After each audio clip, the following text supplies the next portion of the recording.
भगवान के अवतार के भी कई प्रकार होते हैं। कभी कभी भगवान अवतार लेके आते हैं और लंबे समय तक इस पृथ्वी पर रहते हैं, उसको भगवान का लीला अवतार कहते हैं। लंबी लीला करने के लिए भगवान रहे।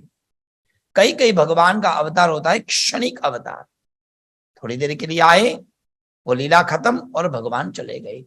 एक भगवान का अवतार होता है अंशावतार, पूर्ण रूप में परमात्मा नहीं आते, कभी कभार अंश बनकर आते हैं और अपने भक्तों की रक्षा करके उस अंश का तिरोभाव हो जाता है, विलीन हो जाते हैं। तो कई अवतार है, उसमें भगवान के 2 अवतार लीला अवतार भी है, तो बहुत सुंदर अवतार है।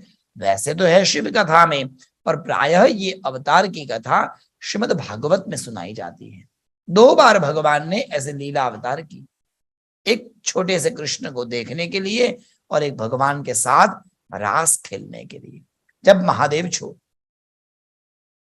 कथा आती है श्रीमद् भागवत में कि भगवान कृष्ण जब गोकुल मथुरा में बालक बनकर गए, भगवान ने जब एक बालक का अवतार लिया, छोटा सा अवतार लिया भगवान ने, उस समय जितने भी देवी देवता थे सब लोग उस मथुरा वृंदावन में जाकर बैठे।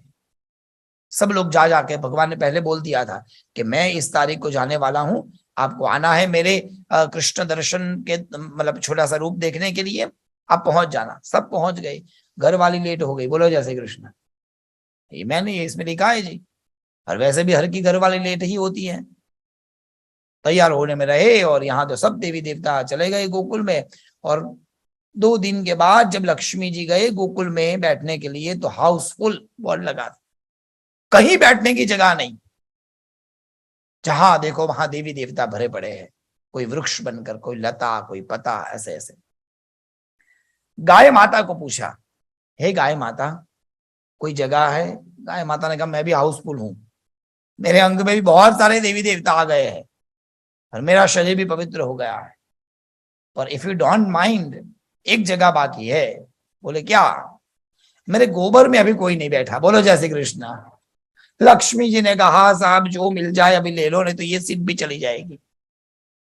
तो शास्त्र कहता है गोमये वसते लक्ष्मी, गाय के गोबर में लक्ष्मी ने स्थान ले लिया। इसलिए उत्तर भारत में गणेश के साथ में गौरी की पूजा होती है, और वो जो गौरी होती है ना वो गोबर से बनती है। बोलो जैसे कृष्णा।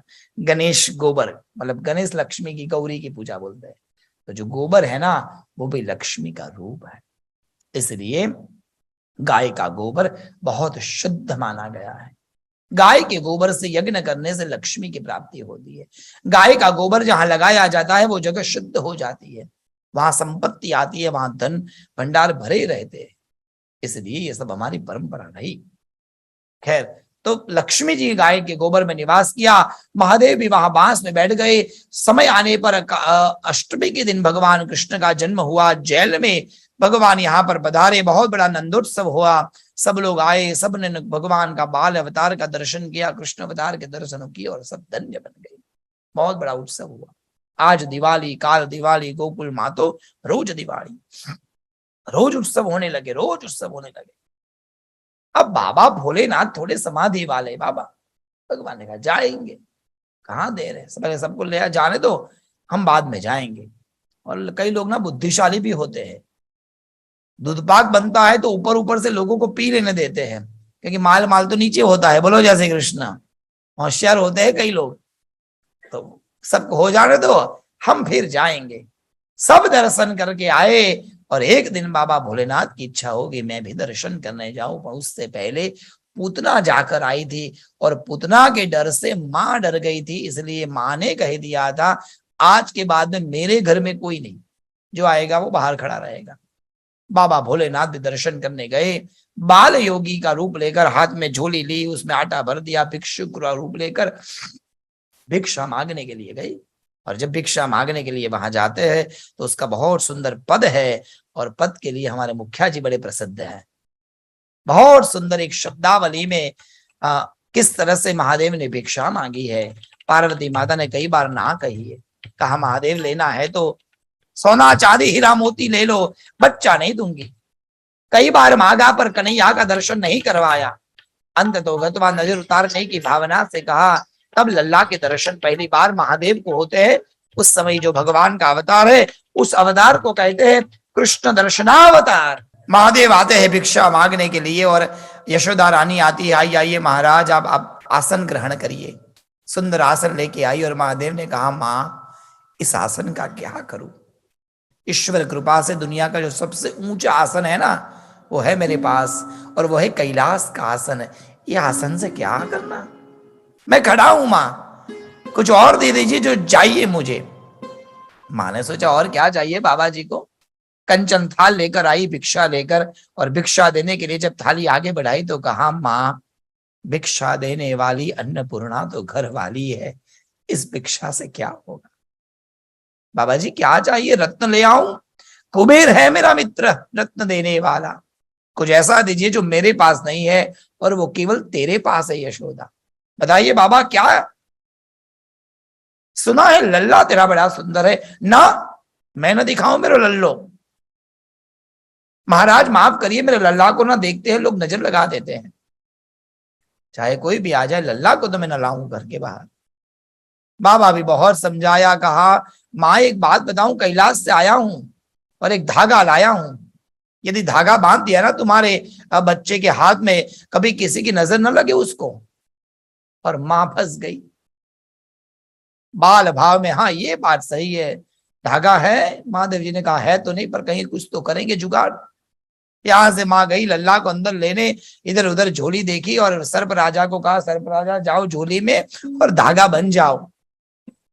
सर्प का धागा बनाकर प्रभु ने निकाला, हाथ में धागा, माला का भाव। मां आई और कपड़े से कन्हैया को लपेट कर लाई, मुंह भी छुपाया है, हाथ भी छुपाया, पैर भी छुपाया है, केवल हाथ बाहर है। ला महाराज बांधो। हे परमात्मा, इतने दूर से दर्शन के लिए आया और केवल हाथ? प्रभु हाथ ताली मत दीजिए, देना है तो चरण दीजिए, ये बाबा धन्य हो जाएंगे। इतना जब भाव सुना, तुरंत कृष्ण ने झपट करके एक चरण बाहर निकाल दिया कपड़े से, और जहां सुकोमल चरणों को देखा, महादेव की आंख से आंसू। अद्भुत चरण है प्रभु आपकी, इस चरणों की कृपा मुझ पर रहे, ऐसी कृपा करिए। हाथ बाहर निकाला और जहां चरणों में स्पर्श किया, हाथ में धागा बांधा। जितनी बेताबी महादेव को दर्शन की थी, उतनी ही बेताबी कृष्ण को भी थी महादेव की। तुरंत चेहरा निकाला और भान भूल गए महादेव और नाचने लगे बाबा। अद्भुत रूप से दर्शन किया, खूब श्रृंगी नाद बजाए, भगवान नाचे। कृष्ण ने कहा ज्यादा मच नाको, नाचो, माँ को पता चल गया जाएगा, नाचना है तो बाद में आना। बोलो जय श्री कृष्ण। अभी नहीं, समय आने दो बाबा। बाबा कैलाश चले गए दर्शन करके, मन भर गया दर्शन करके, पर वो आनंद अभी बाकी था नाचने वाला। इसलिए कालांतर में जब कृष्ण बड़े हुए, जब उन्होंने रास लीला की, उसी समय एक दिन जब रास लीला में पार्वती जी जा रही थी, रूप बदल कर पूछा, देवी कहाँ जा रही हो? तब कहा, प्रभु मैं जहां जा रही हूं वहां पुरुष लोग नहीं आ सकते, केवल लेडीज ही जा सकती है। कहा क्यों? बोले वो महारास है और रास में तो केवल स्त्री होती है। कृष्ण भगवान भी गोपी जैसा रूप लेकर आते और हम रास करते हैं, मुझे रास दिखा दो एक बार। बहुत बनाया पार्वती को, पार्वती नहीं माने, कुछ तो करो पार्वती, प्लीज प्लीज प्लीज। प्रभु ले जा सकती हूँ, पर कैसे ले जाऊं आपको वहां? तो देवी आप कहो तो मैं स्त्री बनने के लिए तैयार हूं। हाँ वो ठीक है, मेरी साड़ी पहन लीजिए। अरे साहब, वो रास के दर्शन के लिए बाबा महादेव ने साड़ी पहन ली, और पार्वती ने कहा कि you need to do some practice प्रभु प्लीज। आप एकदम मर्दानी चाल चलते हैं और साड़ी पहन के, थोड़ा लटक मटक के चलना सीखना पड़ेगा प्रभु। आपकी ये सिक्स पैक बॉडी, मतलब ये गोपी को सूट नहीं करती। गोपी तो कोमल होती है ना। साड़ी पहन के बॉडी को भगवान ने ढांक तो लिया, पर चलना कैसे आए? सिखा लिया कैसे चलना है। और सीखा, शुरुआत के जो स्टूडेंट्स होते हैं ना, वो उनको सीखते हैं, तो मतलब जो नया नया डांस सीखते हैं वो ज्यादा ही एक्सप्रेशन दिखाते हैं। महादेव भी चलते थे पर लटका ज्यादा करते थे। तैयार होकर लटका झटका में महादेव जी सुंदर साड़ी पहन के और गोपी बनकर महादेव जाते हैं रास का दर्शन करने के लिए। और भगवान तो दूर से ही पहचान जाते हैं, वाह प्रभु वाह, आए, क्या बात है, गजब रूप लेकर आए हैं। साड़ी ओढ़ के और एकदम पूरा राजस्थानी बनकर आए थे, घूंघटा ओढ़ के। एक घूंघटा की प्रथा वहां पे है, पूरी घूंघटा लगा के आए, बिल्कुल दाढ़ी को छुपाना था ना, ये प्रॉब्लम था। बाकी तो सब गया, पर इसको कैसे दाढ़ी को इतनी लंबी, तो पूरा घूंघटा करके प्रभु आए। और हमारे रास रासेश्वर परमात्मा ने ऐसी बंसी बजाई साहब, सूद बूद भूले भगवान, ऐसे सूद बूद भूल गए और ऐसे नाचने लगे कृष्ण की भक्ति में।